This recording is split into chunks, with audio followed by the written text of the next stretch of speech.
posted this on my Facebook page from Hamilton Square, New Jersey, which is Mercer County, and this hail about the size of a golf ball. So that shows the strength, the updraft with the storm. Storm Tracker 6 Lot double scan showing that's the severe thunderstorm warning cell that's moving through Lehigh County right now, moving to the south, southeast. Now, the Service in State College, Pennsylvania has issued a severe thunderstorm warning for southeastern Lancaster County and south central Pennsylvania until 6 p.m.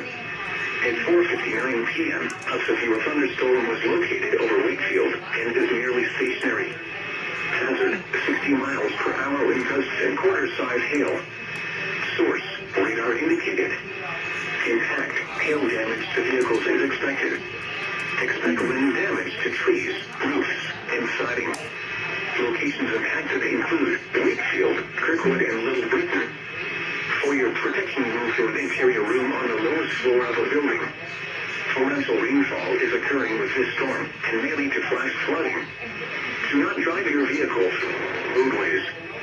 Repeating, a severe thunderstorm warning has been issued until 6 p.m. for the following counties: Lancaster, Pennsylvania. In Philadelphia and still holding on to a 70-degree dew point in Dover. We'll talk about this as we go throughout the rest of